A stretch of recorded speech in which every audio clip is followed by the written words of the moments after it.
Hello, আসসালামু আলাইকুম। তো আজকে আমরা দেখাবো কিভাবে ইউএসবি রিডাইরেক্টর উইদাউট ভিপিএন ইউজ করতে হয়। তো নোকিয়া ফোন বলেন, স্যামসাং ফোন বলেন, অনেক ফোনের পোর্ট কাস্টমার থেকে রিসিভ করার জন্য আমাদের আইপি ইউজ করতে হয়। সেক্ষেত্রে তো ভিপিএন দেওয়া করা পসিবল না। তো কাস্টমারকে আমরা আইপি দিয়ে দিলে, কাস্টমার আইপি বসাইলে আমাদের এখানে পোর্ট চলে আসে, আমরা কাজ করি। তো আমরা রেডমি ভিপিএন ছাড়া কীভাবে পোর্ট শেয়ার করে দেখেন। তো আমাদের টুলটা আমরা ওপেন করলাম। ওপেন করার পরে দেখেন আমাদের এখানে কোনো ধরনের ভিপিএন নাই, ঠিক আছে। তো আমরা টুলটা ওপেন করার পরে যে আমাদের উপর আইপিটা, আমরা এই আইপিটা দেখাই দিলাম। তো আমরা আবার একটু সিকিউরের জন্য আমাদের আইপিটা আমরা ব্রাউজার থেকে ওপেন করব। তো আমরা ব্রাউজার টুলটা ওপেন করলাম। তো এখানে মাই আইপি অ্যাড্রেস লিখতেছি, এই যে এটা আমাদের আইপি।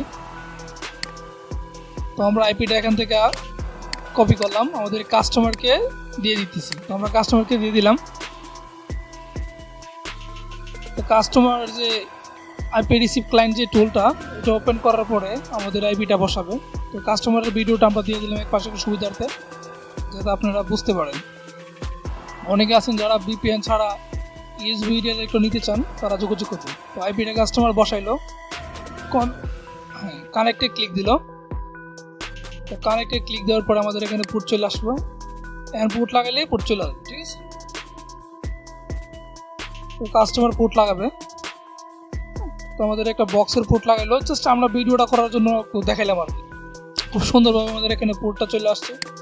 তো কোনো ভিপিএন লাগে নাই, ঠিক আছে। যারা আপনারা ইউএসবি রিডাইরেক্টর কি নিতে চান বা 1 মান্থ RDP নিতে চান উইদাউট ভিপিএন ইউজ করার জন্য, তারা অবশ্যই যোগাযোগ করবেন। কোনো ধরনের কোনো ভিপিএন লাগবে না। রেডমিন ভিপিএন বলেন, যাই বলেন, টিমবের বলেন, কিছুই লাগবে না। তো সবাই ভালো থাকবেন। আর যারা কাজ শিখতে চান তারা অবশ্যই যোগাযোগ করবেন। আসসালামু আলাইকুম।